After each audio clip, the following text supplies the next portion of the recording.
Hello, everybody, and welcome back to another episode of Kobold Chats. My name is Kendrick or Kendo, whichever you prefer, and it's Friday once more, the end of our week, about the middle of our day, depending on where you are. Maybe you're having lunch, maybe you're on your way home, maybe you're at home, taking in the good holiday spirit, and just deciding that maybe that today is not the day you go in. Regardless of what it is, I'm not going to tell on you. I'm not your parents, nor your boss. I'm just here talking about one of my favorite things in the world, Kobold Press, and I'm glad you're here with me as well. How's it going, everybody? I hope you've had a good week. It's been a little slow around here. I wouldn't say it's been like slow necessarily because there's a lot going on as we're getting ready for our December holiday break starting next week, where everybody's starting to slow down a bit, spend time with friends and family, do all of that good holiday stuff. So I'm glad I get to do this. This is going to be the last one for the year. This is the last Kobold Chats for the year. So we're just gonna spend some time together today. Don't have too much going on, except I thought I would try my hand at a little bit of design, because I remembered that the Game Master's Guide for Tales of the Valiant actually has some advice on how to go about creating subclasses if you are a game master or player looking to do some homebrew design for yourself. The Game Master's Guide has some good advice for you. So we're going to be doing that. I happen to have an idea for a character, for a subclass that I thought would be kind of interesting. It kind of ties into a lot of Kobold Press stuff, what we're already doing with like the Labyrinth and the Void, and is also one of my favorite characters in League of Legends, Malzahar. So we are going to, we're just going to be using the Game Master's Guide, and we're going to be making a Void Caller Bard is what I'm calling it now. We'll kind of see if it stays that way. But I love doing a little bit of design. You might have seen some of my work on the Kobold Press blog before. Maybe you've you like the Radis eel from the Monster Vault 2. I'm no stranger to a little bit of game design. So I figured, hey, why not? We don't have a bunch to talk about, and I thought this would be kind of fun. Maybe we do more of this in the future. We'll see. But before we get there, we gotta talk about some other stuff. Get on out of here. There we go. Hey, guess what? Let's talk about Night Hunters once more, because it is the latest Kickstarter that is going to be coming in just about a month or so. And it's our Gothic horror supplement for Tales of the Valiant in 5th edition. I've already started doing the interviews for the Scouting Party series that we will obviously be doing, so you all can get the real good juicy stuff before you decide to back. But you should still go sign up to get notified right now over on the Kickstarter page. That way you know the deal, the whole deal as it's coming out. Hold on, I've got some extra stuff on here. Hold on. Just trying to get you the right link that'll get you exactly what you need with no extra stuff in the way. Here we go. So you know what? You go over to Kickstarter, you type up Night Hunters, and guess what? Boom. Kobold Press Night Hunters right there. Gothic horror for Tales of the Valiant in 5th edition. And boom. Here we go. Here's the link. You can go. It's having talked to, who have I talked to so far? I've talked to Celeste, Conowitch, the lead on the book, as well as one of our other designers, Sarah Madsen. I've also talked with Brian Suskin, and I'll be talking with some more people. But every single thing that I've heard about Night Hunters is making me like, I'm chewing at the bars of my enclosure. All right, I'm trying to get out. I'm trying to get into it. I love horror, body horror, gothic horror, surrealist horror, like any kind of horror I want to eat up. And Night Hunters is really going to hit that spot. It's going to scratch that itch for me, and I think it'll scratch that itch for you all as well. So just get ready, because it's coming pretty soon. Celeste is all of our designers, chef's kiss, as like they're so good. They're so good.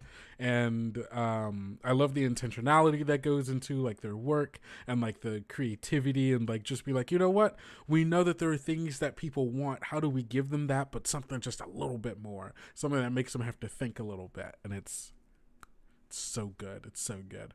So go sign up, get notified for launch, because you're not gonna want to miss it. It's gonna come like that, like a snap. It's gonna happen. So get notified. Next up, we got to talk about the adventure calendar, because it is still going on every single weekday. What are we? We're on the 19th now. Boom, man. There's only 4 more days of the adventure calendar, because it ends on Christmas Day, which means you still have 4 more deals and free PDF, 1 free PDF, and some other discounts coming for you. And you can still use all of these until the end of December, until December 31st. So you can still get free shipping on orders over $50. You can still get 30% off of Jesus. You can still get 30% off of Tome of Beasts. You can still get a free Tome Unbound. You can still get a free Grimalkin. You can still get 25% off of map tiles. Like, all of these things, it's a lot of good deals, and you can, I don't know. Save money, please. Looks like it would have made great stuff remix of Ghostfire's Grim Hollow crossover time. Ooh, see? I love it when the supplements get to like play together in that kind of way. But the newest PDF for the adventure calendar is Souls-like role-playing, which, if you're a fan of Dark Souls like myself, what did I do with it? It was around here, because I used it for a video. I used it for the video that came out today. Where is it, actually? Hello? What did I do with it? I have my copy of Dark Souls. There it is. If you're a Dark Souls fan like me, and you really want to bring that extra spice to the game, right? One of the great things about Souls-like games, at least for me, when it comes to combat, is it makes you want to slow down. It makes you have to react, like really think about the way that you are going to react to a situation, where it makes you go from just active aggressor, I want to get through this as fast as possible. It's like, yes, I want to get through this, but with as much resources as possible. It makes you have to think more tactically. And the way that Souls-like role-playing adds onto Tales of the Valiant and Dungeons and Dragons, and like giving you more things to do with your reactions, and like ways that you can react to things that are happening that then set you up for better moments in the future, make it more easy for you to defend yourself, make it more easy to attack. It's like, all of that is really, really nice. And then you add on top of it the fun aesthetic of gathering the souls of the dead and using that as currency to like make yourself better. It's like, Souls-like role-playing adds everything that I really want out of Dark Souls and fits it pretty neatly into Tales of the Valiant and Dungeons and Dragons. But also the added addition of the Spark Hunters, the people who will try to hunt you down, much like the PvP and like the what are they called? They're not trespassers. They might be trespassers. I don't remember the correct term for them. But like when they're like the red characters that come in and try to kill you, like it adds that to the game, which is sick. Invaders. Yes, thank you so much. Yes, Deep Magic. Let's see. Deep Magic, Volume 1. All of the VTT options 40% off. So you can get it on Roll20. You can get it on. I think it's also on like Fantasy Grounds. What is it all on? It might tell me in here. It's on Roll20, Fantasy Grounds, and Shard Tabletop, which I love Shard so much. So yeah, go definitely check them out. All right, so that's it for the adventure calendar. Don't forget to check back Monday, Tuesday, Wednesday, and Thursday, I suppose, for all of the rest of the little goodies we have to offer you. So that's that. Next up, before we get into the home brewing thing, because I think that's going to take a little bit of our time in a good way, in a good positive way.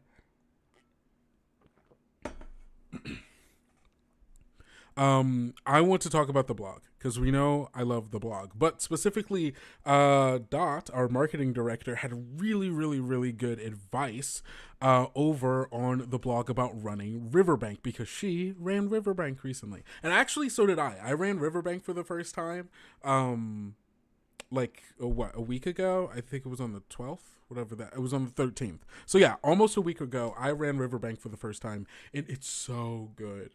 It's so much fun. I thought that I was going to have a harder time like keeping all of the mechanics in my head just because it feels like there's a lot of math. But after like the first two times I did it, I was like, oh, this is actually like so simple. It's like one of three numbers plus like of like variable 1 and 2s depending on, you know, the thing. And like the reference book was super helpful where I just went 1 2 3 2 3. Okay, awesome, amazing. The last time I was here, yes, I was making a character for it. Or I wasn't making a character for the game that I ran. I was just making a character. But the game that I ran was so much fun. I didn't even use one of the like the big scenarios that's like a huge adventure. What I did was that there are also scenario seeds, which are just like, oh, here's a starting situation, and then you can just kind of play and let the chaos take you. I did I actually mixed two of them together. I did the snowstorm one and the like kind of ghost one together. And it worked so well. And the like just the natural flow of like people interacting with the characters took us along this very cozy story of all of these people who were going to like a solstice party, like in preparation of like the new year, going to like this garden party ran by this capital S snake, because I just kind of threw away the lore that like, oh, only certain animals can be capital A, because yeah, I wasn't that interested in that. But there was this like huge long snake that one of the other characters lived with, and they were throwing like this garden party at their like greenhouse and like plant shop where they also sold like little groceries and stuff as well. And it was like people getting snowed in, having to choose whether they leave or not, it's just it's so good. Do you ever get to play your Cliff Claven Ranger? No, I haven't gotten to play him yet. I really want to, though. If I can find someone to run Riverbank for me, I think that's 100% the character I would go with, because I just love him so much. But yeah, no, it was a real cozy time that my players happen to be people who also like a little bit of like, not drama, but like a little bit more like grounded seriousness at times of like the reality of the situation of like, oh man, this snow is bad, and like our home's gonna, or like it's gonna, like there's gonna be like problem, people are gonna have a hard time getting around. What if it like floods out our homes? Like there was like real legitimate stakes that like we could be a little somber about and thoughtful about, in a little bit of a sad way, that then the coziness and the laughter of just like the funny beats between characters really like, it was a really good roller coaster of emotion that felt like I was watching. It genuinely felt like I was watching a sitcom be like made in front of our eyes, and it was so good. I loved Riverbank, and so if that's the kind of thing that you are interested in getting at, you should check out Dot's blog, because she breaks down everything that she did to get to be prepared and like ready to handle like running the game. And so she's got all these really good pictures so that, you know, everybody could see stuff, and she really breaks down every bit of like her game, and then the do's and don'ts at the end of it. Here's what to do if you want to run this game for the first time. Here are the things you don't want to do, and then final thoughts. It's a really, really well done blog. I don't want to go through all of it right now because that would just take a lot of time, but 100% you should go check out this blog. Hey, how's it going? We're just talking about this blog that our marketing director Dot wrote about GMing our new cozy animal game, Riverbank. It was so good. Did she play it at a con in the pictures? No, it was just her and her friends. Like they got together. I think they were going down to like Florida for like Disney World or something, and so it was just like a thing they did on top of that. I think. Don't quote me on that. But yeah, no, she just wanted to get pictures because she knew that she wanted to do this blog, so she made sure to get some like pictures. And I love these like in-play pictures. It's really, really nice. She made herself like a little GM screen. That's the one thing I kind of want. The one thing I want for Riverbank is a GM screen. And if you all yell about it enough, we'll make it. So go into the Discord and be like, hey, man, I'd really love a GM screen for Riverbank. So that way we all benefit. So yeah, definitely go check that out. And also just check out the blog in general, because I love the blog. Oh, and you can see every single week we have something new coming up. Or every single day, basically. Every single day of the week, we have something new coming up on the Kobold Press blog. So go check it out. If you're watching it on YouTube, you can find it in the description. Would be interesting to just figure out. Yeah. Exactly. I agree. So, with that out of the way, here comes the juice. If y'all don't know who Malzahar is, and there's a very good chance you don't, because there's no reason that you need to, Malzahar is a character from League of Legends. I'm just going to pull this up really quick.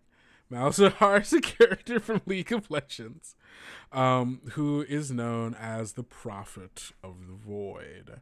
This is him, and he's got all these cool abilities and stuff that we're not going to look through all this, but he's one of my favorite characters, and he's a character that a lot of people don't like because he's a little annoying to play with, but I love him. He's great. And so I want to take the experience that I have playing Malzahar and see if I can find you. Malzahar, his name sounds... Oh, well, that sucks. Sorry, that sucks to hear. But I love Malzahar.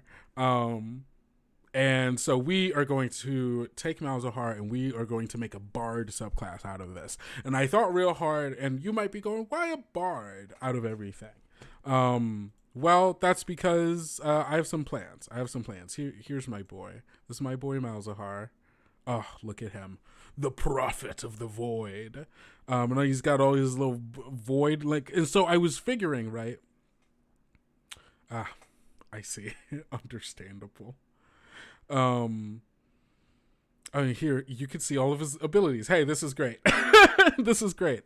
So Malzahar, he's this mage. He's almost like this anti-mage who can silence other people's abilities.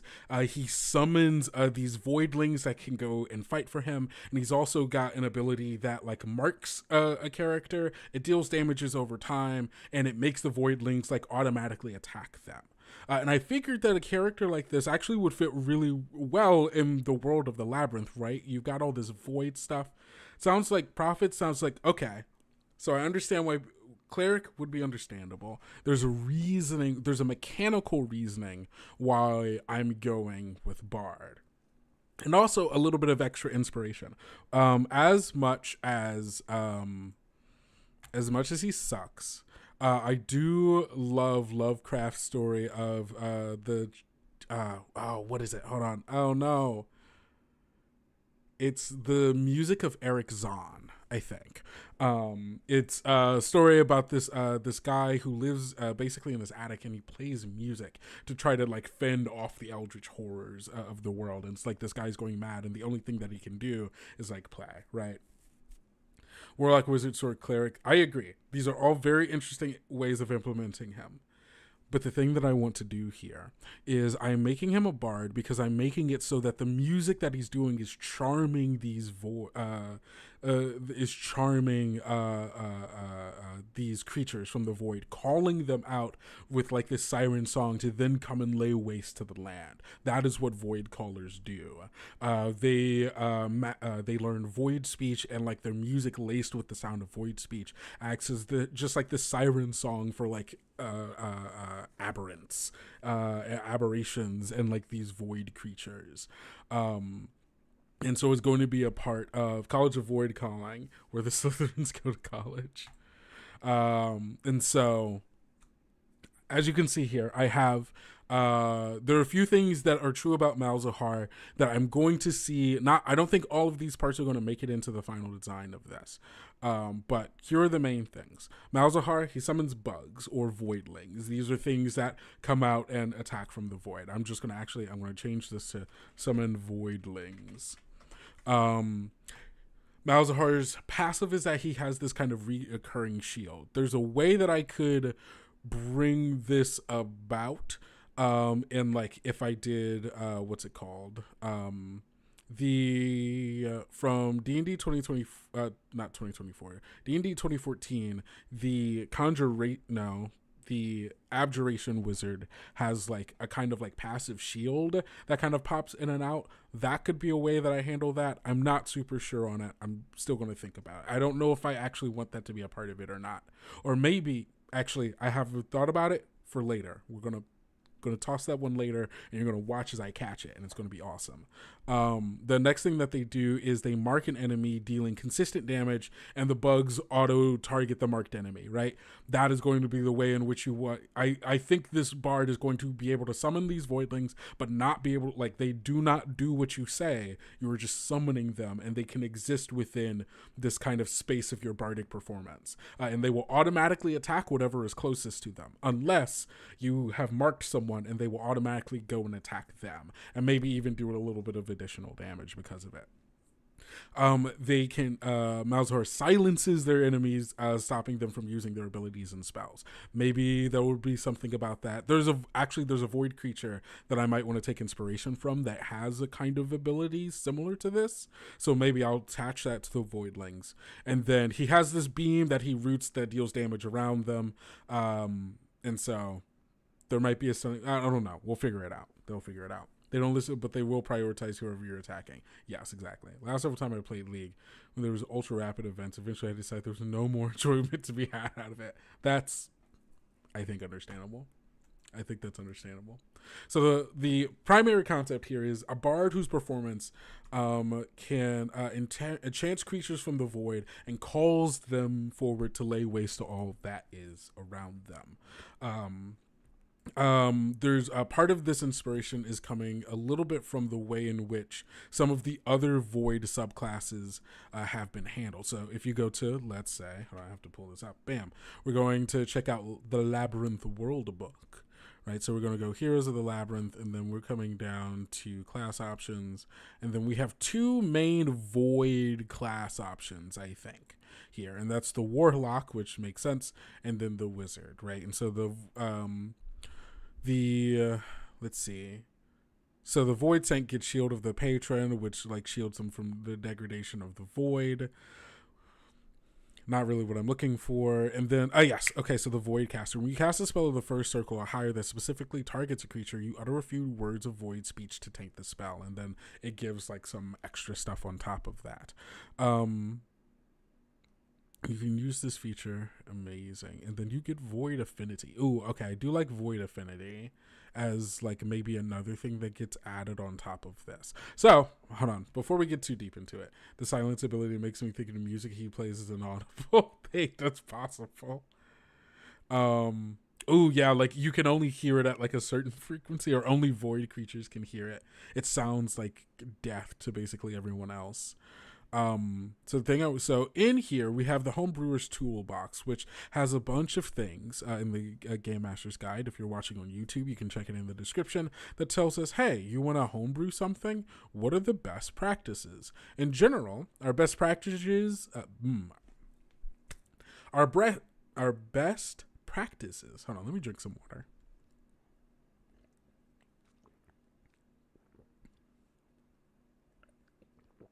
Okay. How now, brown cow?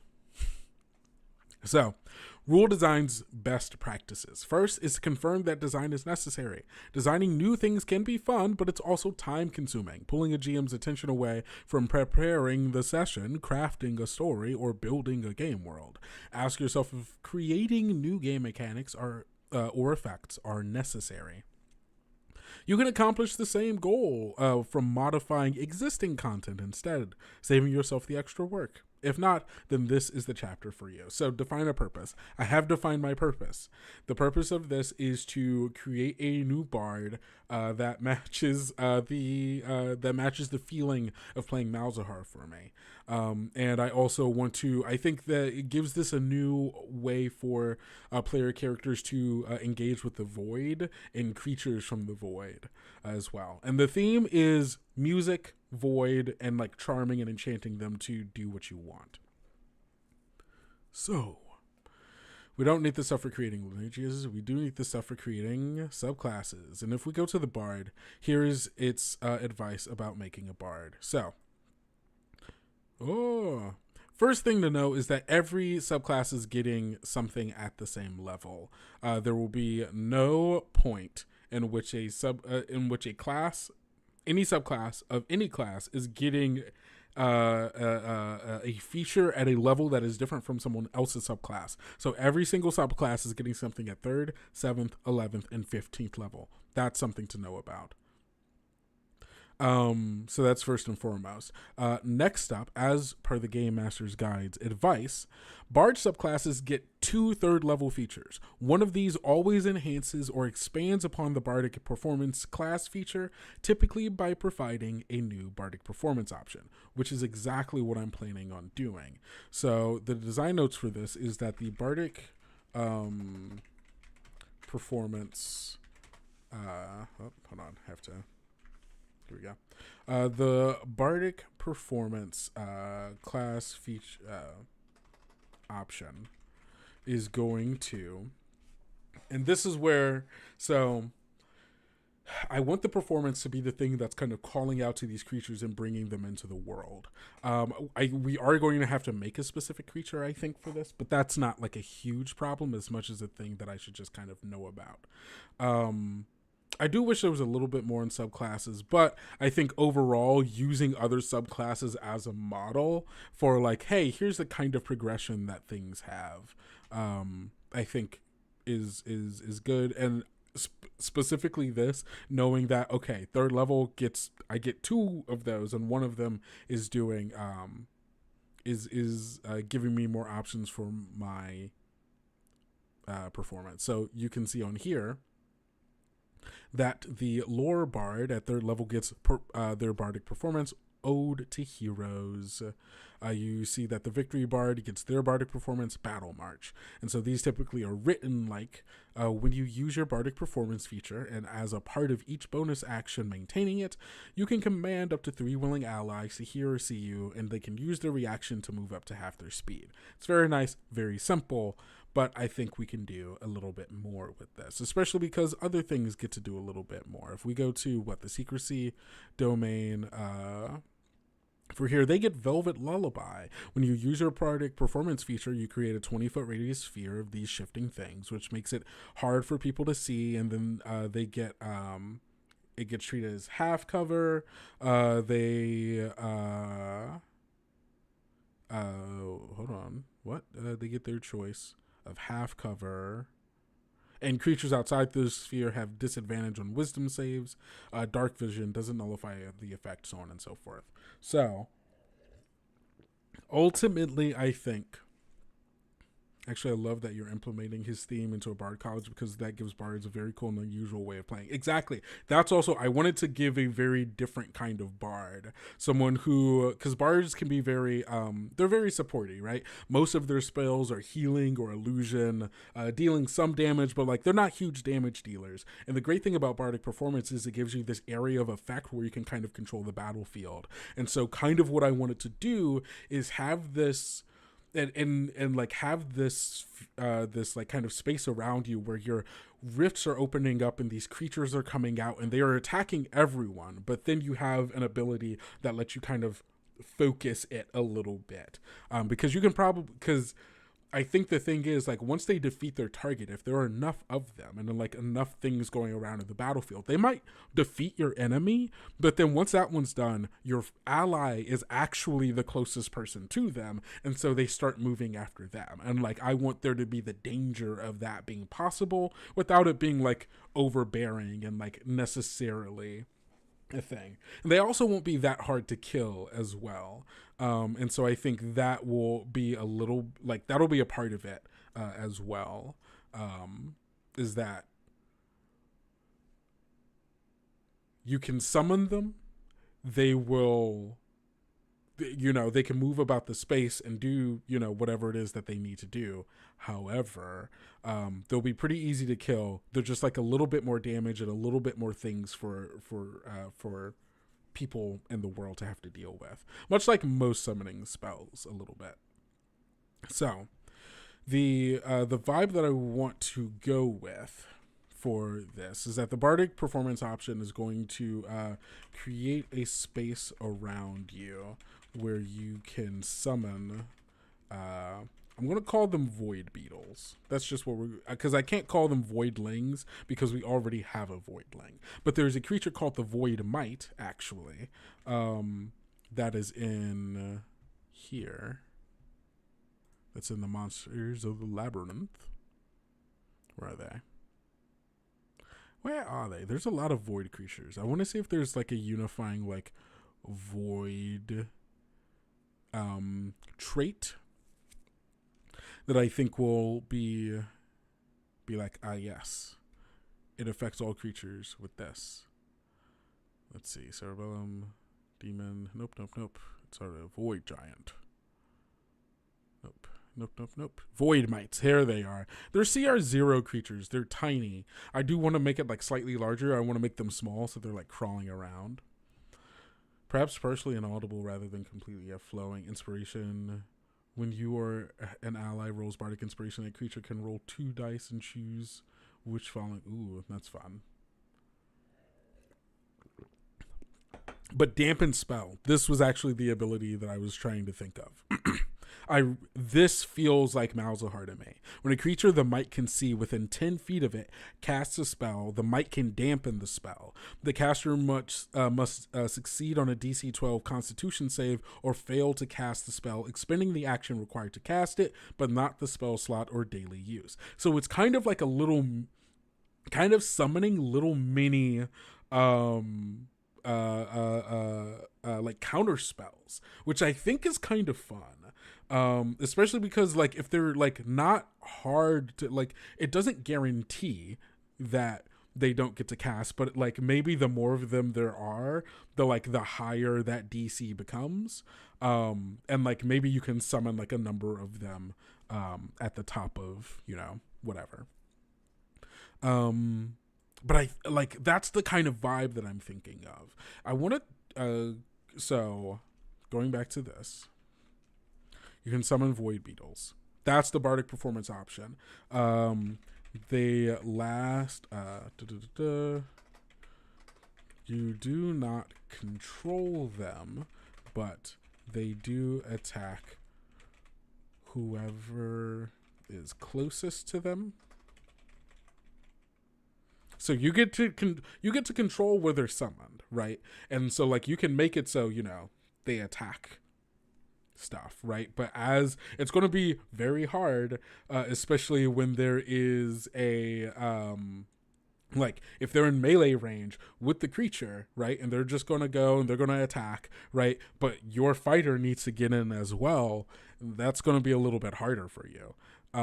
Sure, you can like just like make all your attacks from range, but like you only get 30 feet around, and like then it's up to your game master to get a little challenging for you. So I think I really like this as the start of it. Next up, so that's third level, right? This is third level bardic performance. There should be another one, and this is the one.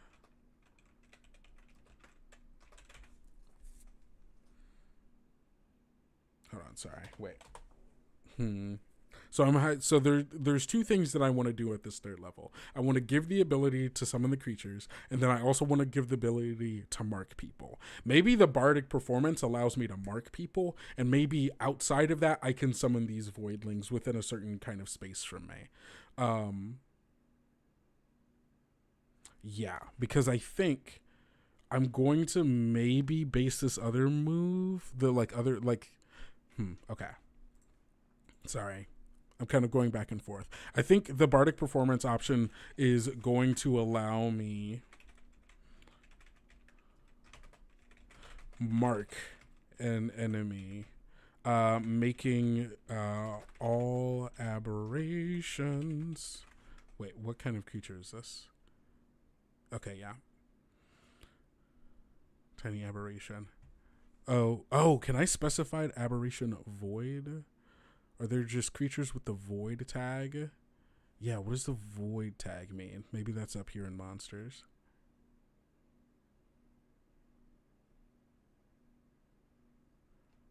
Yeah, because it does seem like there's a void tag now, which I like, because that gives me some really good stuff to work with. Void blessed. No.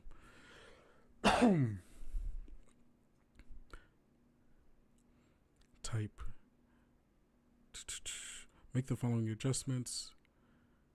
Spells and abilities that affect creatures with the void tag now affect the creature. Okay, yes. So this is going to allows you to mark an enemy, making all aberrations or making all creatures with the void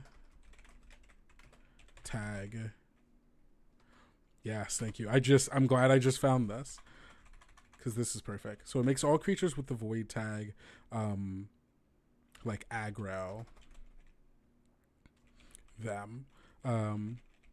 They have to succeed on a whiz save to not target them.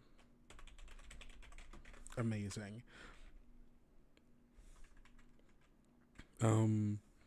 Creatures with like low intelligence or probably low wisdom just automatically fail would be my guess.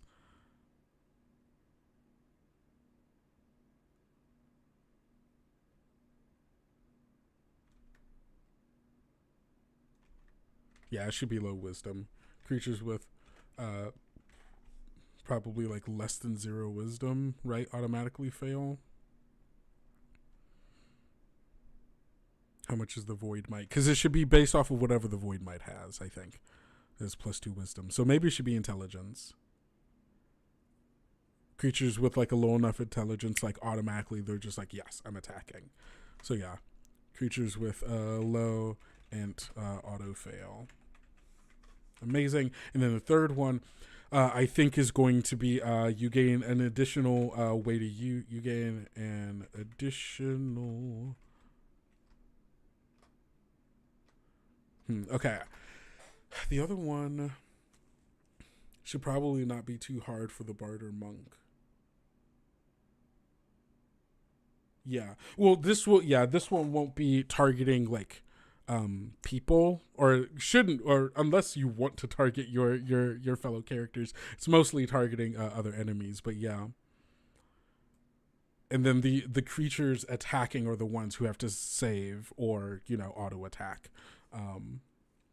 the other person. So this one lets you hold on. Okay, I'm just trying to figure out if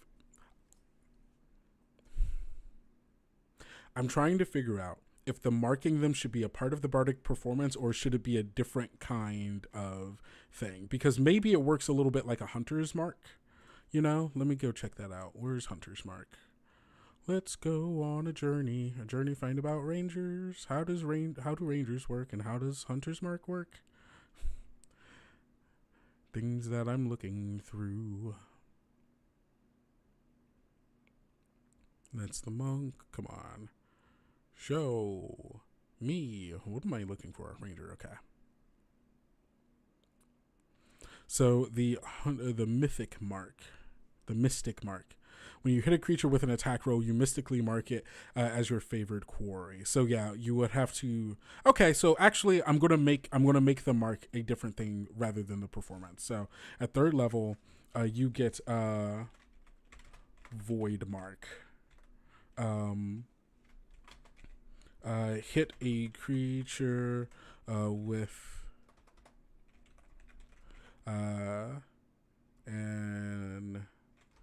or when you damage a creature with an attack or spell, you can magically mark the creature, so on and so forth.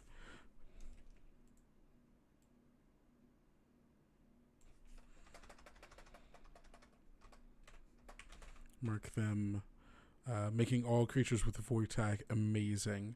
And then also you just learn deep speech. Okay, cool. Actually, that should be a part of the bardic performance. Okay, cool. Oh, no. Okay, yeah, now you learn deep speech. Okay, cool. And then the bardic performance, summons creatures within, summons void beetles within range. You do not control who they attack, but you can with Void Mark. They deal damage equal to your Bardic Inspiration die. Growing in size and stats over time. Bard's Mark, yes. This is new. Other abilities make malefic visions. The Void Disease ability refreshes duration. Yeah, sorry, it's Mystic Mark, not Hunter's Mark.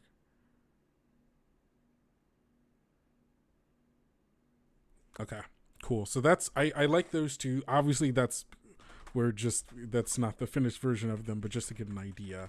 And so then we have our 5th level, our 7th level, and then what? It's 5th. No, not 5th. 3rd. It's okay. So it's 7th level, 11th level, and then 15th. Okay.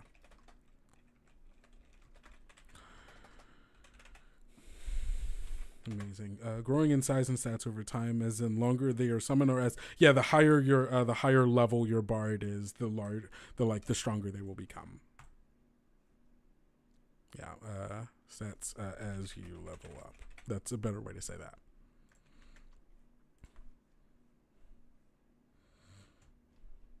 Okay, so going back to... Now I just need to figure out what the other things are. That's Druid. Gotta find Bard again. Here we go. Okay, cool. How many Labyrinth books are there? There are 2 Labyrinth books. There's the Labyrinth World book, which has all of the character options, subclasses, spells, monsters, all the history and factions. It's like everything you need to know about the Labyrinth setting and the Void and all of that is in that book. And then there's Labyrinth Adventures, which is an adventure path from like 1st to 11th level that you can either take as like individual one-shots or not one-shot. Well, yeah, you could do it as a one-shot, but they're either as their own adventures or you can tie them all together in like an overarching story. Okay, cool. So they get, what do they get at 6th level? Hold on, 6th level.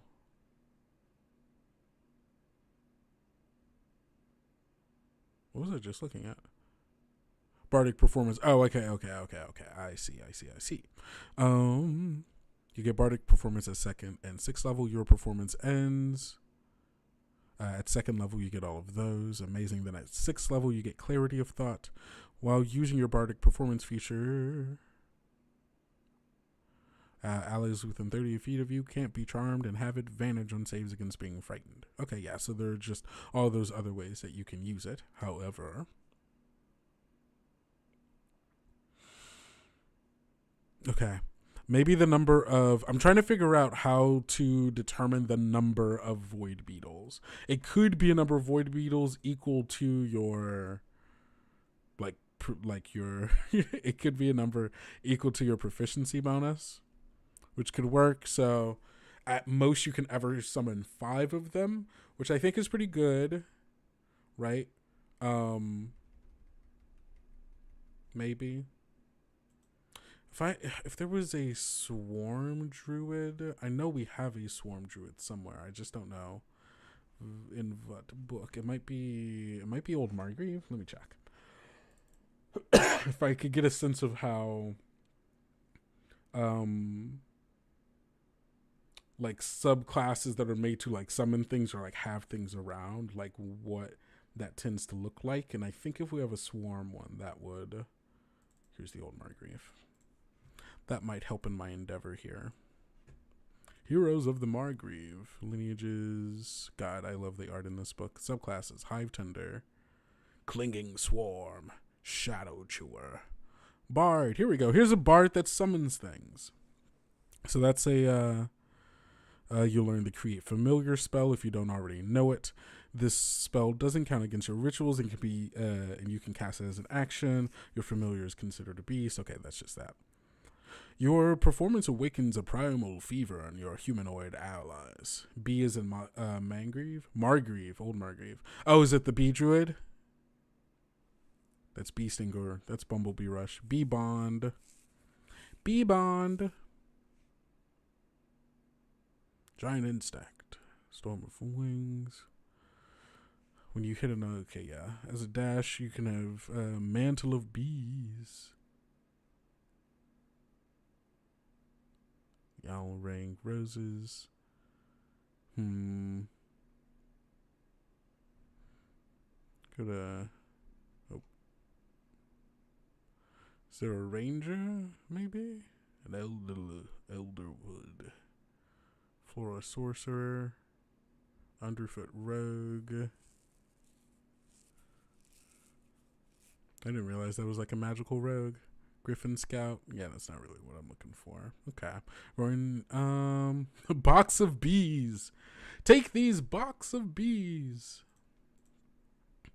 Let me go to Labyrinth and let me look at the Mechanist. Because we have the Tinkerer here. Yeah, the Tinker summons things. And it's got all these. Okay. Wind up objects. Okay, so let's take this. Wind up. You gain the following things. You can imbue an item with... Okay, cool. Oh, okay, I see what was happening there. Okay, cool. Clockwork Companion. You learn a ritual that lets you make a clockwork construct that fights alongside you as a trusted companion. The ritual takes 1 hour to complete and can be done. And here's all the stuff for the Clockwork Companion, not the bees. They're in my eyes. And then here's all the stuff for this. And so, yeah, it does 1d8 plus your proficiency bonus. It's all that good stuff. Compound Machine. Okay. Understanding a little bit, but let's focus in on the Bard real quick. Let's focus in on the Bard and what we're doing. So right now, we still need our 7th, 11th, and 15th level. When looking at other Bards, let's say,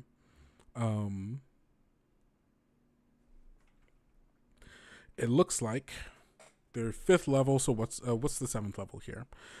Oh, no, go back. 7th level, Nature's Song. Creatures you call with Nature's Call. Nature's Call. Oh, you can use an action to magically call to... Okay, this actually is what I was looking for. You can use an action to magically call to a creature of the natural world to aid you. The creature can be any beast with the challenge rating of CR or 1/4 or less, and it appears in an unoccupied space you can see within you, within 15 feet of you. The creature called is friendly to you and your companions and only obeys your verbal commands. No action required by you. In combat, it acts on your initiative counts. Okay, so that's all that stuff. If you don't use issue any commands during combat, it takes the dodge action and uses its movement to avoid danger. The beast remains for 1 hour until it dies. Until you die, or until you dismiss it as a bonus action. Once you call a beast in this way, you can't do so again until you finish a short or long rest. When you reach 11th level in this class, you can use this feature a number of times, equal to your proficiency bonus. Okay, cool. So I think this is going to be closer to Nature's Call. So I am going to have the... Okay. So the Bardic Performance is going to mark people, and then my call, I can call. So the Bardic Performance should do, hold on. Bardic Performance is going to,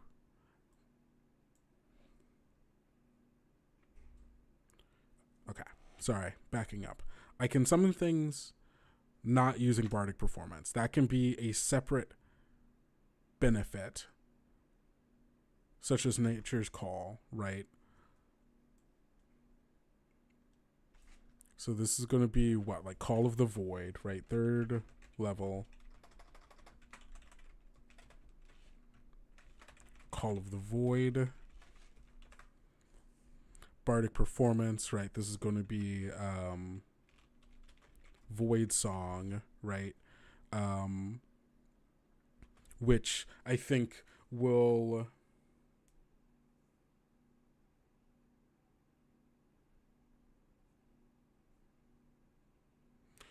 Ooh, okay.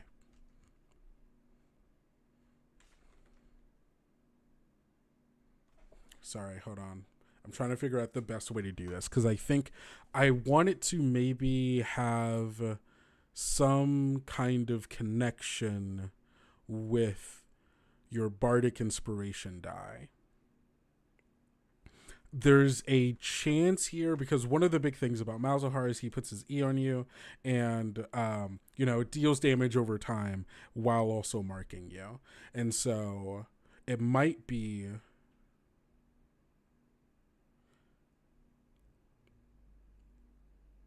as a part of the bonus action that you're using to maintain, like when you do this, you mark someone immediately, and over the course of doing it, the bonus action that you're doing, that you're using, it keeps the mark on them,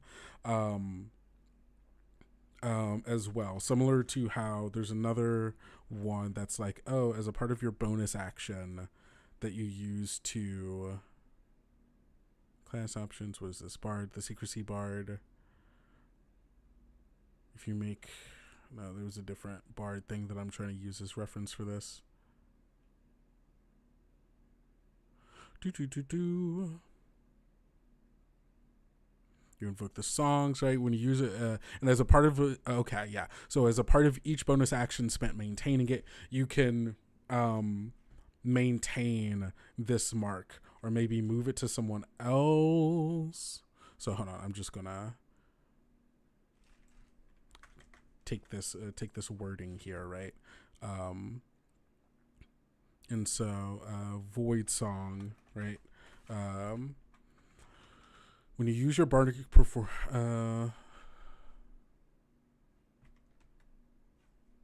and as part, hold on, okay.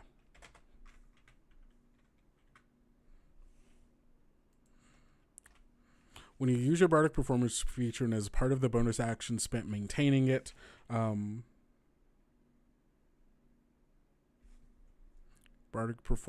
you use your bardic performance feature, choose a creature within range that can hear you,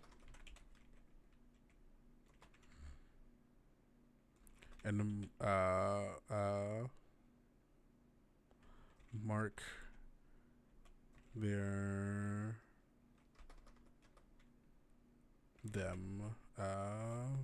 and mark them for the void. I'll figure out a better way to word it later. When you choose to mark them for the void, all creatures with the void tag that can within 60 feet of them are compelled to move towards to attack them.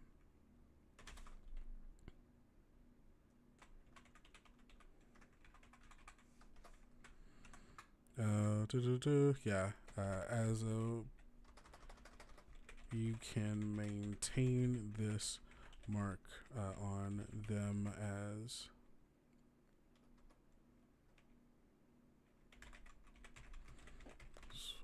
mark on them as part of your bonus action. Hi, Violetta. A bonus action used to maintain the performance. Yes, Violetta. Hi, my cat woke up. It's been a while, Violetta, since you've been here on Kobold Chats with us. Thank you for being here with us. So you get to mark them, and it makes all void creatures do that. And I think it should also do a little bit of damage. I think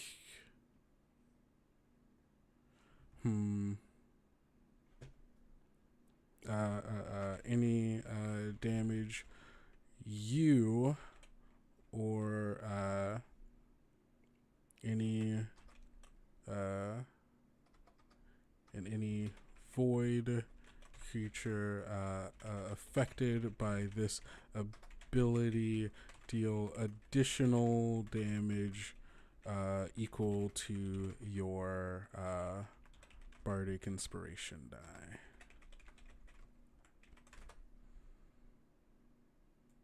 Or you can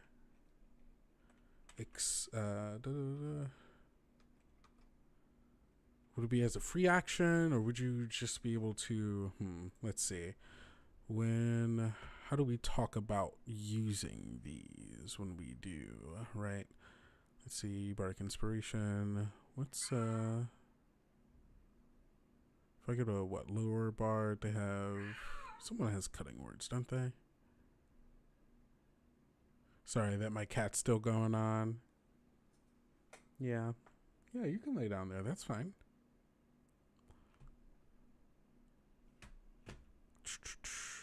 Cutting words, here we go. As a part of your reaction while your bardic performance feature is active, when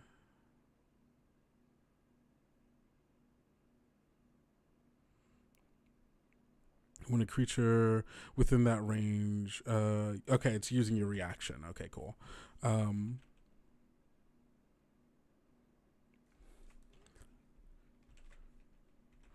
When a creature marked by this ability takes damage, you can use your reaction to expend a bardic inspiration die to deal additional necrotic. Is that what all of the void attacks are? Are they all like necrotic? It's either necrotic or psychic, whichever one.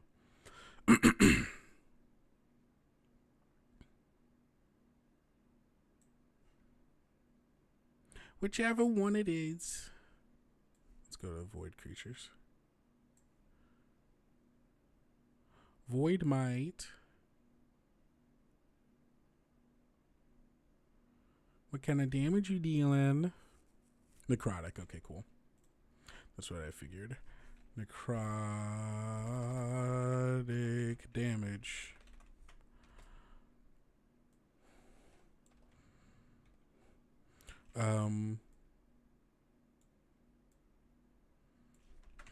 As a part of the bonus action used to maintain your performance, you may force. I thought, but force is OP, so yeah, no, yeah, it's definitely necrotic. What was I looking for? Oh yeah, I wanted to go back to the ranger to see how they talk about the mystic mark moving. Yeah, so the creature remains marked for 1 minute until this feature. Okay, so the creature remains marked for 1 minute or until your performance ends.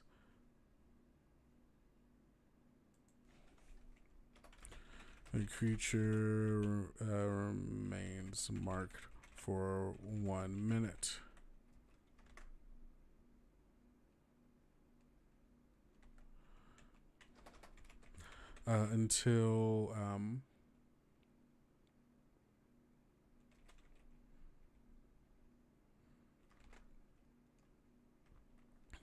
Until you use this feature to mark a different creature, or until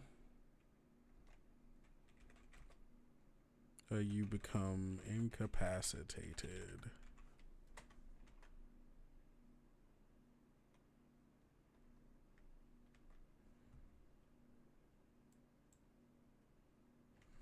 When the creature is marked, All creatures with the void tag within 60 feet of them are compelled to attack them. I'll figure out the better wording for that. When a creature marked by this ability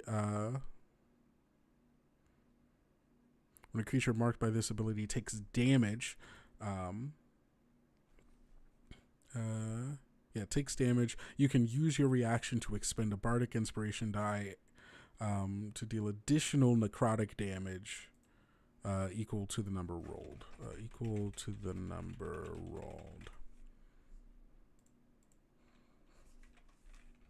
As a part of the bonus action used to maintain your performance, you may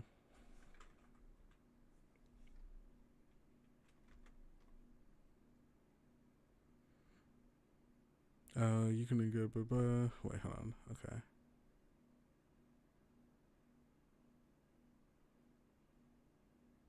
Okay, understood. The creature marked for 1 minute. When the creature... Okay, cool. That's it. Okay, that's all I need for that for right now. Call of the Void. Void beetles within range.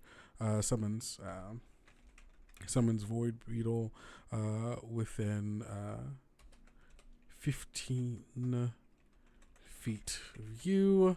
You do not get to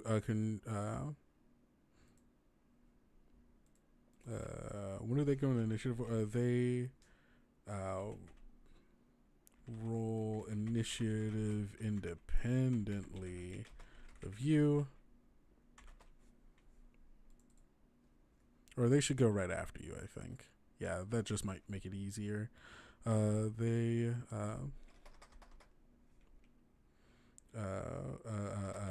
combat, they take their turn immediately after you. You do not get to control who they attack, but though you can with the void mark. They deal damage equal to your bar. I think they should have straight damage. So what deal? What's their? They'll deal damage equal to. It'll probably be like what 1d8 or 1d6 plus whatever their strength is plus your proficiency bonus, and then they grow in size and like obviously the damage does a little bit more. And so, yeah, I guess like 7th, 11th, and 15th level, that's where we're going to start seeing like the count sounds positively irate. She is not irate. She is just old and deaf. She cannot hear herself, and so she just yells even louder. So the rest of us can definitely hear her. You know, that's just how things are. Let's see. Okay. So if I'm looking at I have two things here. Oh yeah, this is this as well.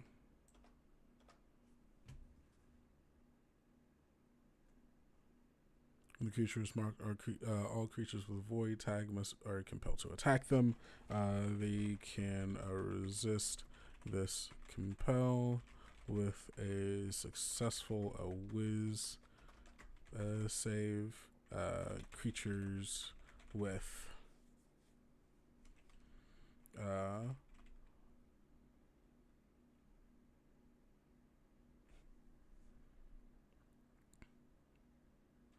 or maybe it's charisma that I want them to make.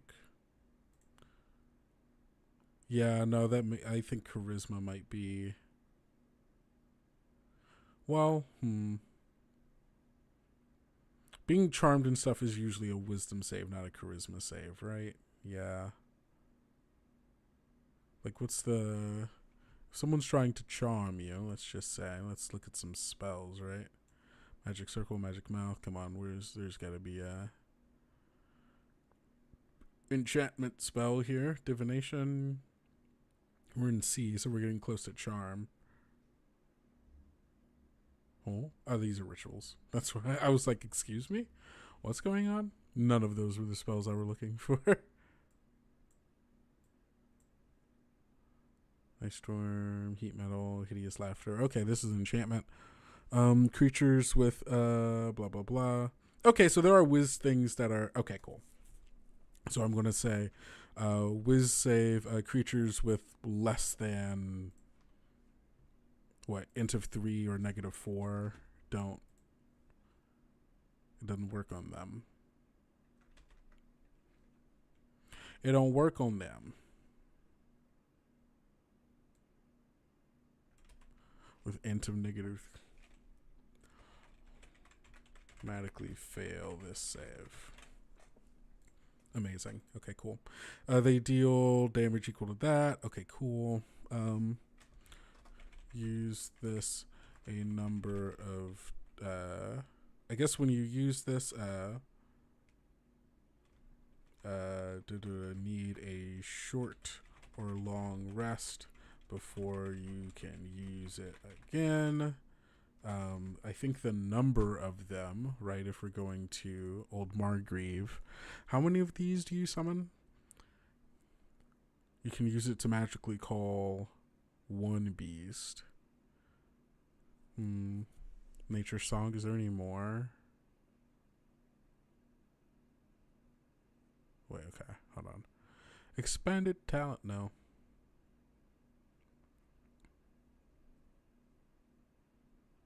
Nature Song. Creatures within the call of your creatures you call with their nature's call or conjure with a spell are more powerful. When you create a familiar, it has additional hit points. When you use your nature's call feature to conjure a beast or creature other than each creature gains temporary hit points, so this just makes them stronger. So okay, so this is the 7th level. Okay, so 7th level should be the one that makes the beetle stronger. Beetles get stronger, gaining additional what?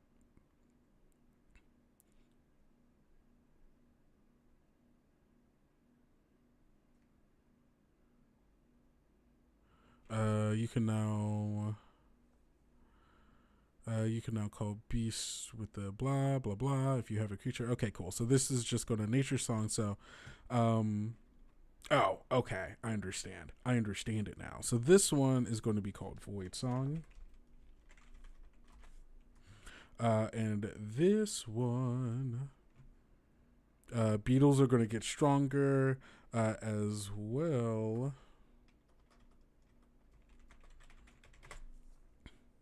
as, let's see what else.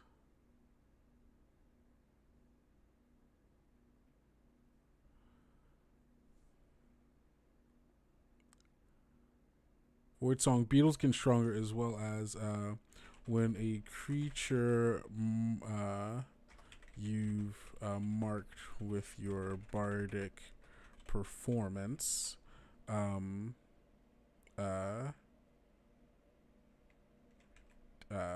dies. Or I don't know how else to say that. When a creature you've marked with your performance dies, you can move your mark to another creature within 15 feet of them as a reaction. Unalived, yeah. when a creature marked by your bardic performance dies or is unalived. Okay, yeah, I think that's a nice solid step up. Your beetles get a little stronger. So does your mark. And then at 11th level, what kind of thing are we looking at? Shared Inspiration, where you grant bardic inspiration to a non-beast ally. One friendly beast creature with the animal tag within 60 feet. Oh, okay. Yeah, that's fine. I don't think that's really anything that I'm... Okay, what do you do for the Elegy Bard, huh? What's your 11th level? You can draw on the knowledge of the spirits of the dead. As a bonus action, you choose one skill that you aren't... Oh, maybe this is the shield. Maybe this is the shield that I'm looking for.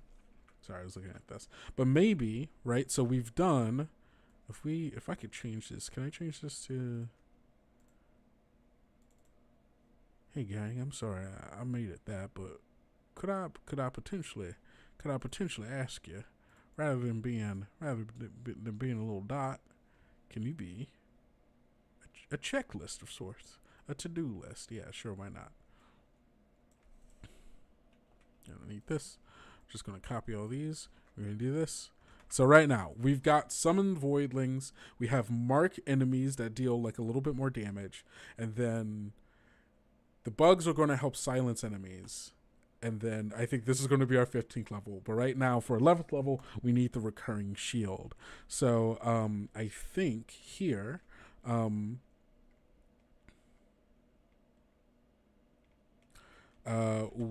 you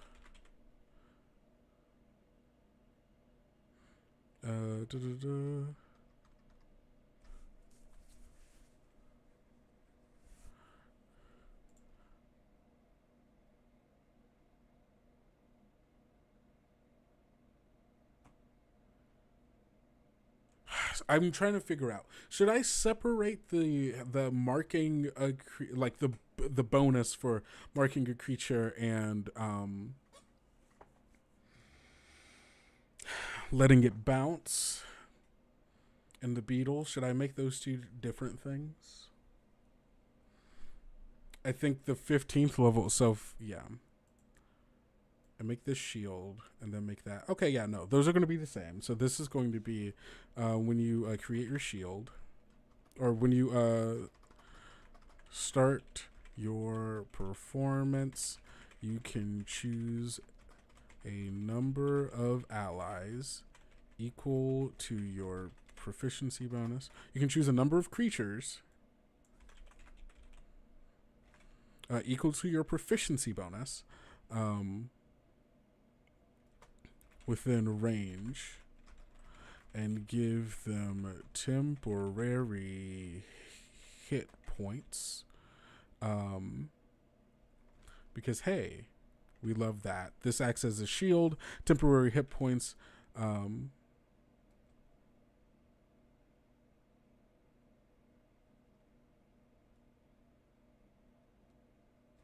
What's your bardic inspiration die at 11th level?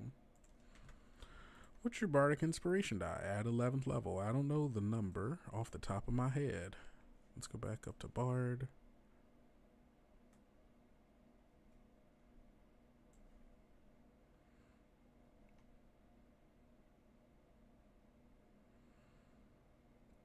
All right, what's your bardic? So at 11th level, your bardic inspiration die is a D10. Okay. Wait, actually, let me... Oh, man. Is this... Oh, no, I don't know if this... Maybe this wizard exists. Is it our war wizard? I know someone's got to have, like, a temp shield. It used to just be a thing that came with abjuration wizard. But I don't think we've got that anymore. Do we have anything that took its place? This is the question.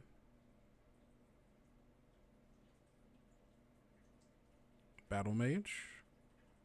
Battle Mage spell word. There we go. You can redirect a portion of your stuff. So when you cast an arcane spell of the first level or higher, you can simultaneously weave. Ooh, okay. Ooh, maybe. Yes, Violetta. Yeah. You gain... when you gain arcane spell list first level, the ward is active. You gain a bonus to your armor class equal to your proficiency bonus. You have resistance to bludgeoning, piercing, and slashing damage. The ward lasts for 1 minute, but ends early if you are knocked unconscious. Okay. Let's see. How do I want to do this? Do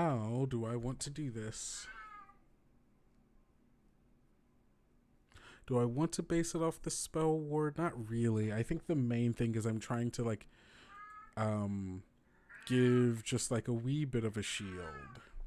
So like I think the my goal here is if you end up in a situation where your beetles are starting to attack your people, I want to give you, like, you can make it so that they have like a little bit of defense to defend themselves from it, so that they have enough time to get away and not be the closest person to them again. I think that's ultimately my goal here. Yeah, Violetta. Sorry, she's gonna scream a little bit until she lays down. Yeah. Hey. Hi. She's a little forgetful as well. The joys of living with a little old lady. Yeah. I'm right here. The people do love hearing you scream, though. Uh-huh. Yes. Do you want just... Okay, I'm gonna pet her really quick, and then... Yeah, baby. It's okay. Just lay down, sweetie. Okay. Here we go. How about an ability to make the void beetles intercept an incoming attack, or perhaps even as a reaction? Ooh, that could be kind of fun.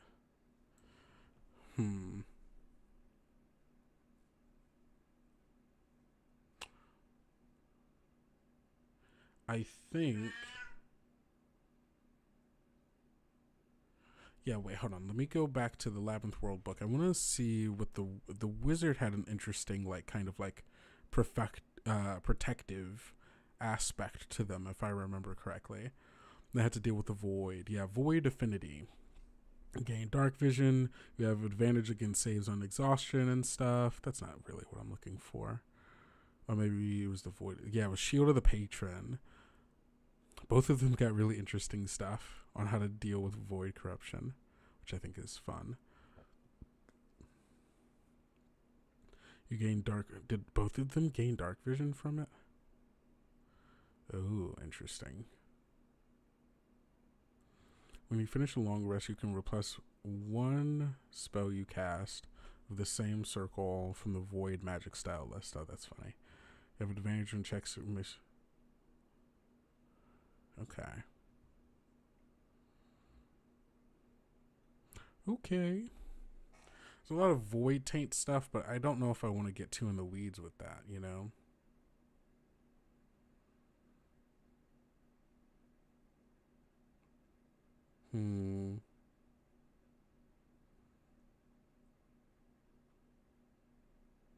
Manifest the void. You're immune to necrotic damage. Okay. So, what is this? Okay, what is this one about, right? This is about enchanting creatures from the void, making them lay waste. Maybe the 11th level is allowing you to charm a void creature that would normally be like much harder for you to be able to charm. Um, hmm. Hmm. Hmm. Hmm. Hmm. Hmm. Hmm.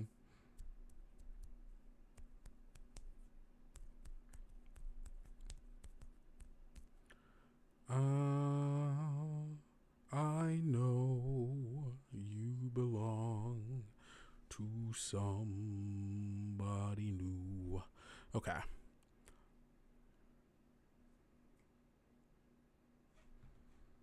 What is the...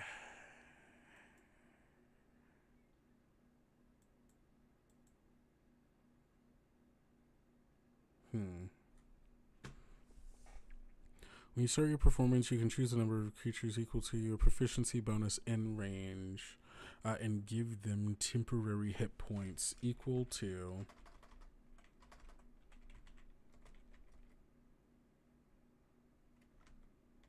So what if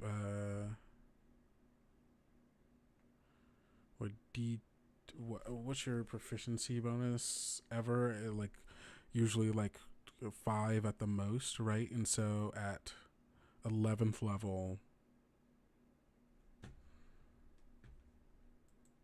I mean, at most you're getting 50 hit points, which is pretty nice. But is that too much?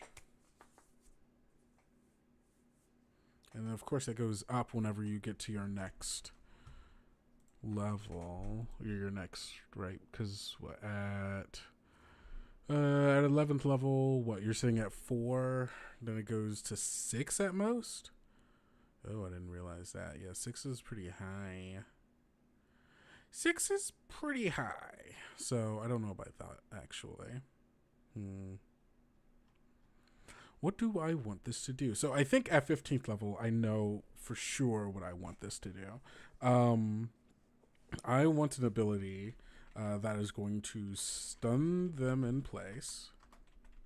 Is stun the right one that I'm looking for, though, is actually a good question. Because there's so many different... Nope, that's not what I'm looking for. Playing the game. Adventuring, life and death conditions. That's what I'm looking for. Conditions. I'm looking for... Oh, wait, hold on. Huh? Where'd they go? Where did they go? Show me the conditions. I think I messed up. I had found it, now it's gone. I'd found it, now it's gone. Show me the conditions. Please. Where did they go? Conditions, here we go. The fullest, they're in Appendix A. Okay. Appendix A, conditions, here we go. Cool. Blinded, charmed, deafened, exhaustion.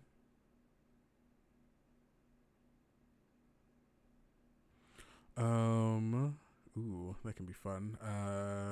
Stunned. A stunned creature is incapacitated. Can't move, can't speak, only falteringly. The automatically feels strength and dexterity saves. Attack rolls against stunned creatures have advantage. So yeah, I think that's what I want to do.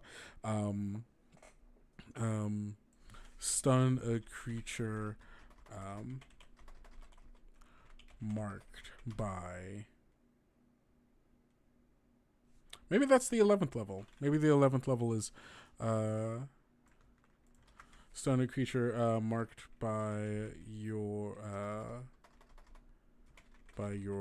bardic performance ability.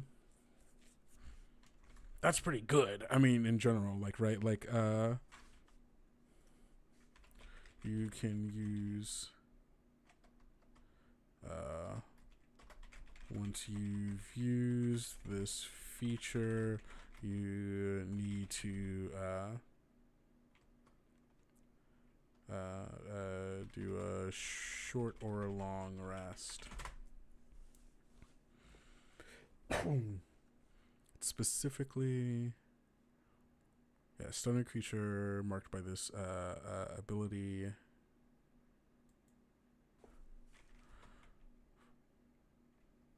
For God, are there any spells that stun someone for a minute? That feels like a lot.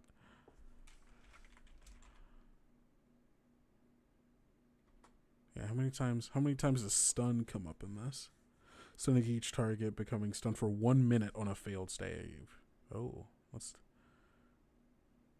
that's pretty big. Symbol, 7th level ritual. Power word stun. You speak a word of power that can overwhelm the mind. Yeah, it's kind of like a mini power word stun, I think. Make a con save at the end of its turn.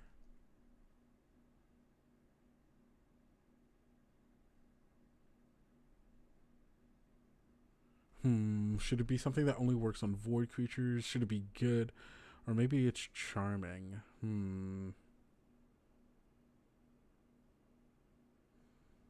Okay, yeah, maybe this, okay, so maybe the stunning is a 15th level one. Let's go back to that. But I think this one is, maybe charming a creature with, the void tag. Or using should be okay. Hold on, sorry. Trying to back up. What would be the best way to get across my main idea? This is someone who enchants creatures for the void. They call them here to lay waste to everything that's around them. Weird spells. Yeah. Oh, getting weird spells. You're so right. You're so right. I didn't even think about this. Yeah, they should be able to pick weird spells. You're so right. How did I not think of that? I forget that bards don't already get this. Does the wizard get this?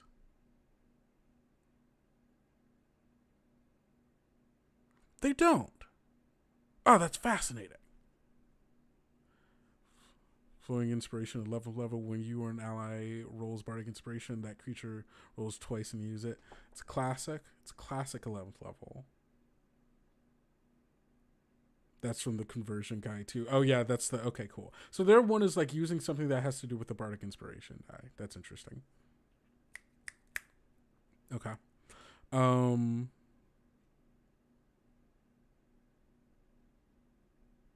Heck yeah.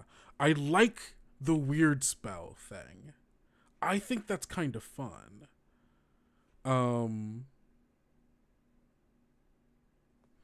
And then being able to, okay, yeah, so if we go to the warlock, right? The warlock had the void saint. When you finish a long rest, you can place one spell you can cast with a spell from the same circle from the void magic style list, right?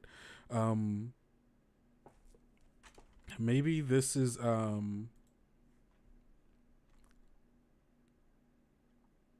that's what shifting penumbra, tainted spell. Maybe this is like a tainted knowledge. Right.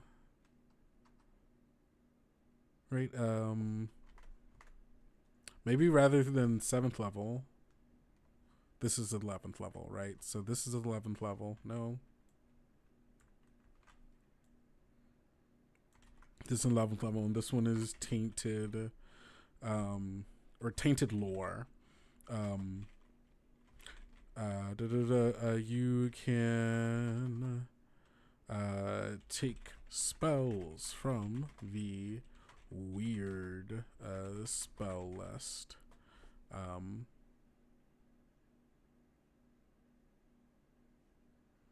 Maybe you learn void speech. This is where you learn void speech.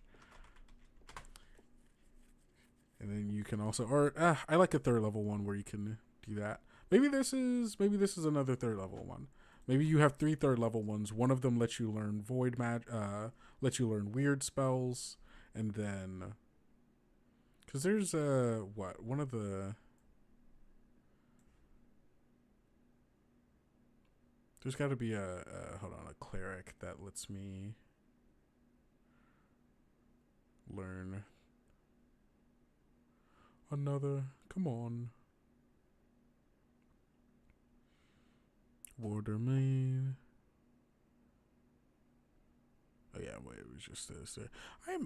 There's gotta be one of them that lets you use bonus proficiencies, expanded talent list, hunt domain, expanded talent list. When you gain a new talent. Ooh, okay. Oh, so this would just be expanded spell, like tainted. This is tainted lore. Whenever you gain a new spell, you gain this is also 3rd level, I think. You learn void speech. Whenever you gain a new spell, you can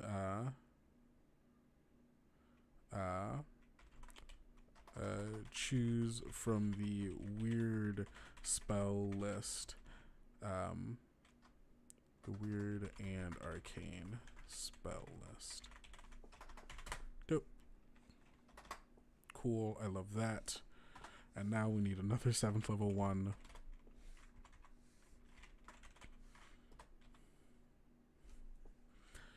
Beetles get stronger. There was going to be another thing that I was going to do here. Best viewers, hey, well, guess what? You're out of here. I'm going to ban you. There we go.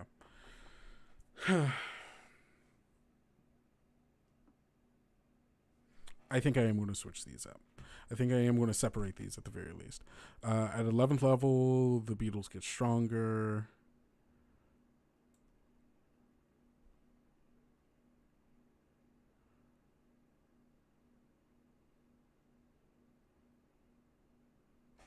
Ooh, okay.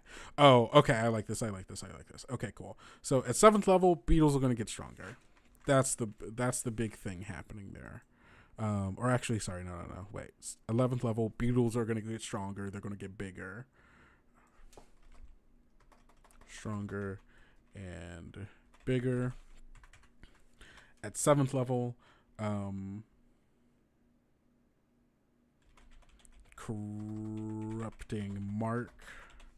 When a creature you've marked with your bardic performance dies or reaches 0 hit points, you can target a new creature with your new creature within 10 feet of the original target. You can place the mark on a different creature within 10 feet of the original target. When they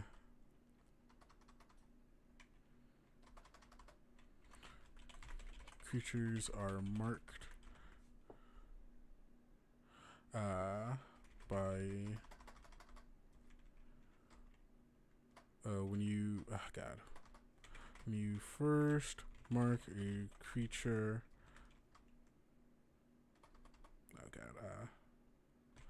when a creature first becomes, a lot of game design is just figuring out the right wording. When a creature first becomes marked by the void, they must succeed on a wisdom save or be stunned for until the end of their next turn. Cool, and that just gives like a you can't move. Creatures can then come and attack you, and you can't do anything about it. I think is very fun. That's the 7th level. 11th level, Beetles get stronger. Maybe this is an 11th level one. This feels like maybe it's more of an 11th level one. And then this is big Beetles. Big Beetles. Yeah. Void Beetles grow from large to medium.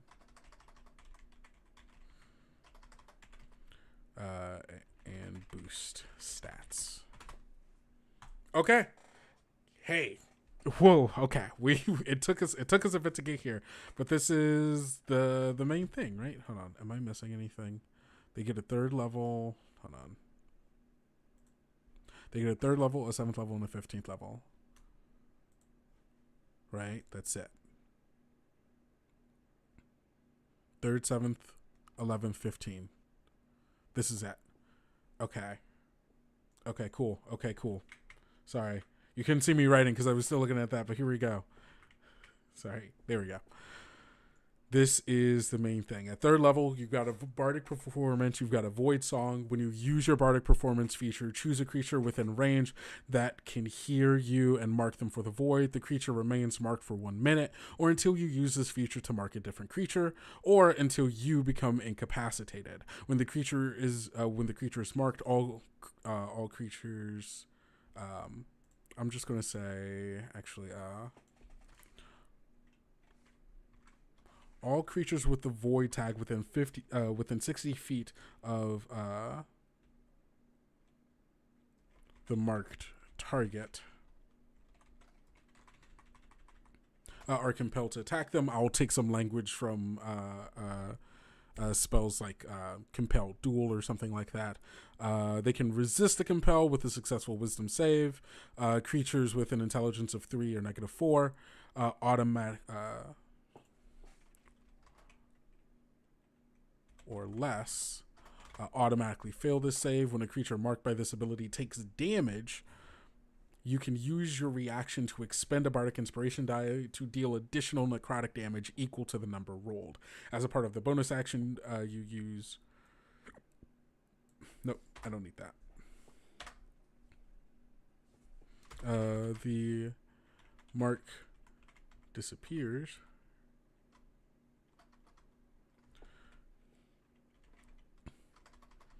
As long as your bardic performance is up, you... Wait, okay, as... Oh, okay, yeah, as a part of the bonus action used to maintain your performance, you can choose a new target. All right, let me go. Gotta go back down and check what the ranger says, how they use the language for this. Mystic Mark, here we go. Creature remains marked for 1 minute until you use this feature to mark a different creature, or until you become incapacitated. While the creature is marked, including for the attack that triggered the mark, you deal an extra 1d4 damage to it, or the same each time you successfully hit it with a weapon attack. You can use this feature... Yeah, you can use this feature each time you successfully hit it with a weapon attack. Okay, I'll have to get it. You can use this feature a number of times equal to your proficiency bonus. You regain all uses when you finish a long rest. Heck yeah.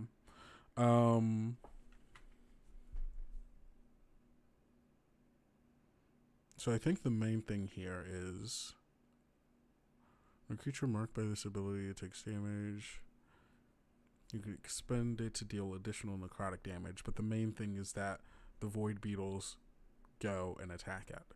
How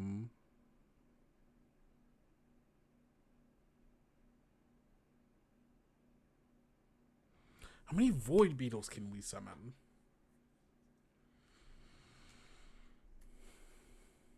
Well, I guess if I'm getting something that's going to like go up every couple of levels, I should probably do it. Hold on. There's probably an example of something here.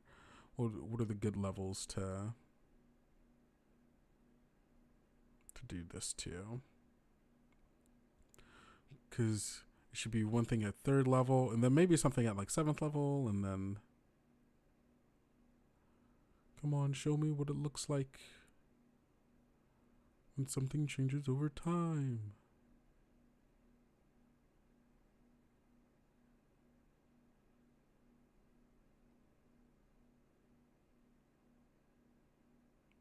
Wild Fury.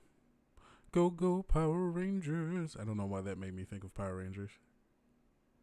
So, yeah, they get something at like 3rd, 7th, and 11th level.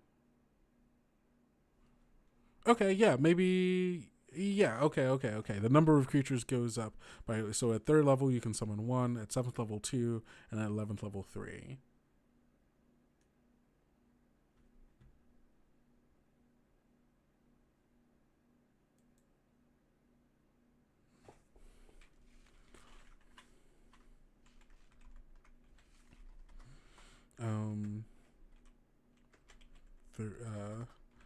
Summon 1 at 3rd level, 2 at 7th level. And 3 at 11th level. That feels right, maybe? That feels right, maybe. Let's, I'm gonna go check the Tinker Mechanist class. Yeah, let's see. How many can you do at a time? At higher level mechanist, you can affect larger objects. At 9th level, you can affect objects of large size. Oh, so it usually changes at 9th and 18th, it looks like. Clockwork Companion. 7th, 3 at 11th, and okay, so there are different models. Okay, so that kind of going with that does make sense. Crafty. When you craft non-magical items, compound machine. No, that's not what I'm looking for. Wind up. A little bit. Okay. I'm going to say then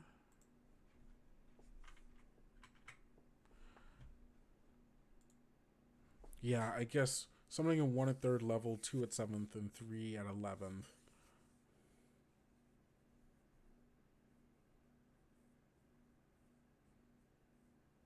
Yeah, because I don't want them to be like a ton of them, but maybe 2, 4, 6, depending on like what their vibe is. No. I would just make them strong enough where it's like, okay, at 1st level, having 1 of them is pretty good. Dangerous, but good. Having 2 of them, okay, yeah, I like this. Okay, that's that. So someone 1 at 3rd level, 2 at 7th level, 3 at 11th level. Amazing.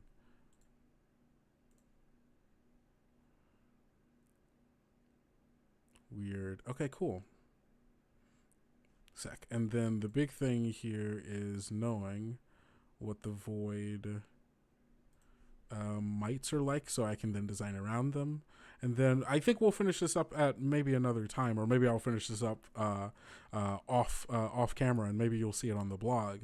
But I really like where this is going.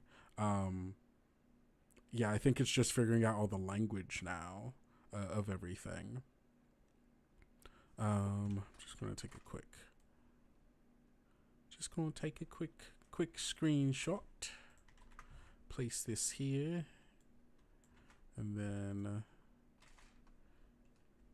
show me this. Bring that in here, and then also, last but not least. Oh no, actually, that was a swarm of void mites. I didn't need this whole thing. I just needed this. Okay, cool. And from this, we'll be able to create our void beetle. And yeah, we'll just have to make it a little bit stronger. A little bit stronger to make it a, I guess when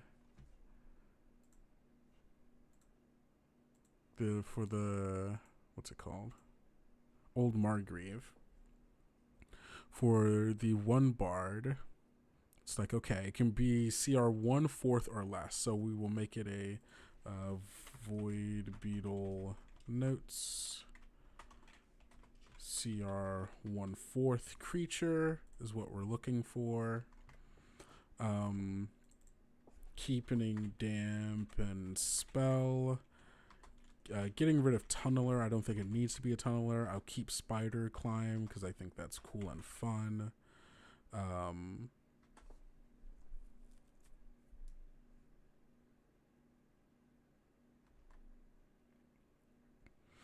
And then the creature obeys you in combat on your initiative count. If you don't, dodges once you call the beast in this way. You can't do so again until you finish your sword.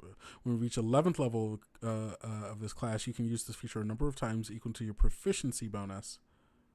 And you regain all expended uses when you finish a short rest. Oh, okay. Ooh, okay.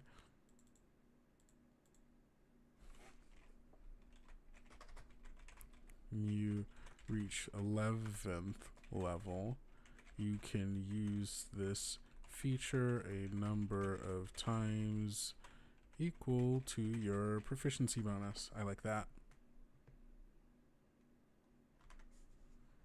So actually, that changes this.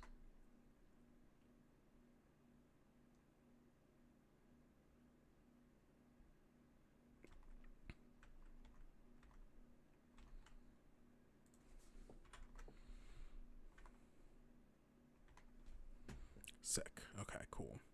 And then at 7th level, creatures you call with nature become more powerful.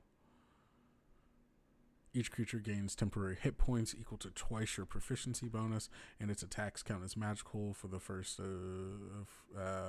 the purposes of overcoming resistance. I really like that. As a, what is that? That's 7th level. Yeah. Okay. Cool. So boosts HP.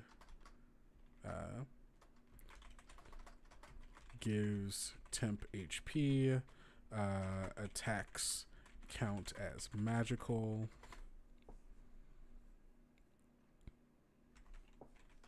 While it has temp hit points.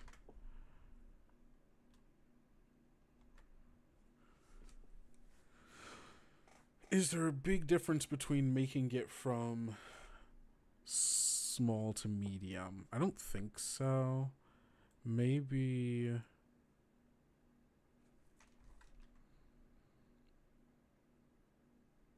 making them large? I don't know. When you call, if you call a creature with an animal tag, it counts as a beast.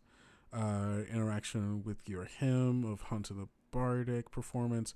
You can also use this feature to call a number of creatures up to twice your proficiency bonus, provided the total CR of the creatures. Okay, yeah, no.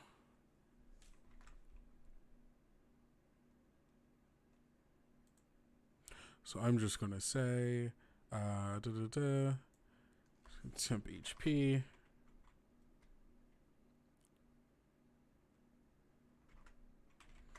You can call a number of beetles equal to half your proficiency bonus, rounded down. So at 7th level, what?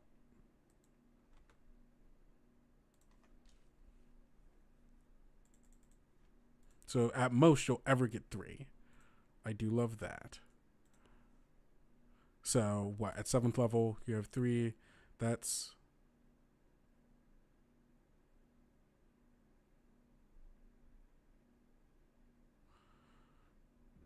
round it up. Maybe round it up. 2.5. Round up.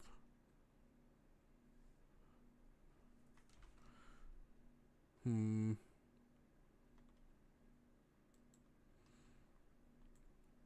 can call a number.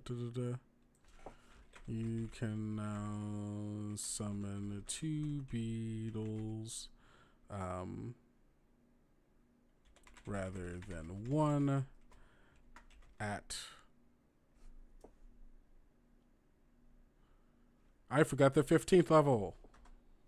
There's a 15th level one. I'm so silly.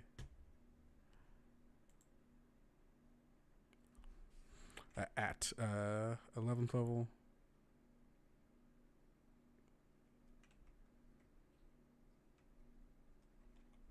th level, you can summon 3. Oh gosh. Okay, I do need one more. What's this 15th level one? In my brain, I completely forgot about it. I completely forgot about level 15. I don't know how or why. 15th level should be big.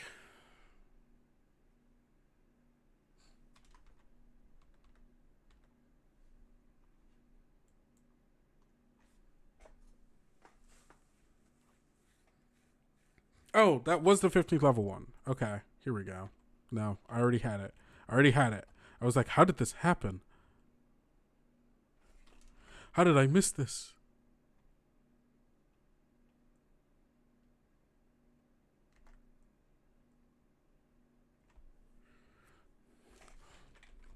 can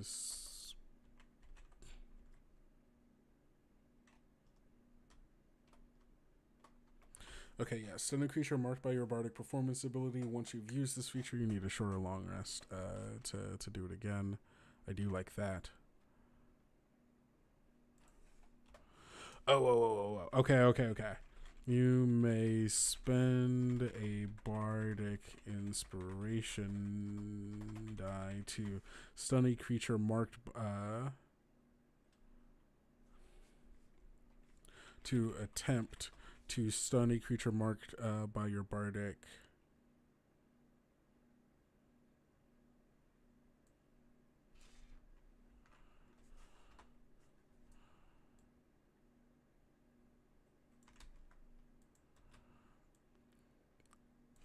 So force them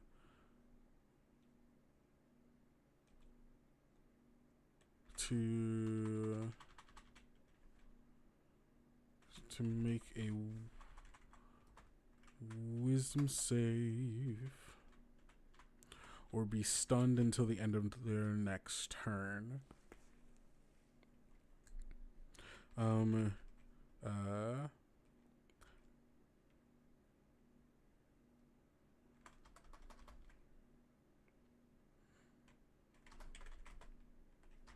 May subtract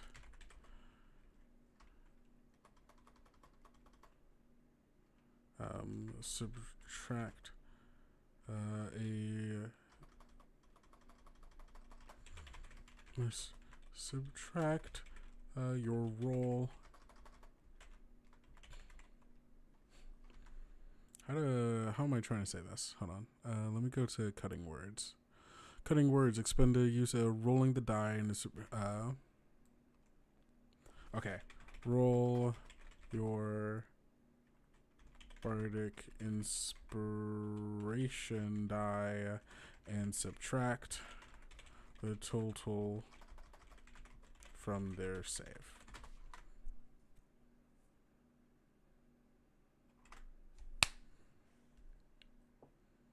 Cool. All right, there we go. There it is, the Void Caller Bard. Man, it took us a while to get there, but it's shaping up really well. I really just need to go through and shape things up. I need to figure out the wording for some things, and I need to create the Void Beetle creature. But other than that, this is a creature. This is a solid subclass, I think. Obviously, I would kind of want to play test it to see if it actually works, but I think it could be a lot of fun. This kind of weird summoner bard that is using trying to control the battlefield, summoning these things to fight, and having a little bit of control of some other void creatures as well.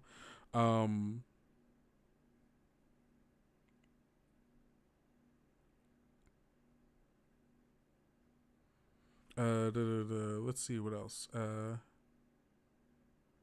Is there anything else that I want to do?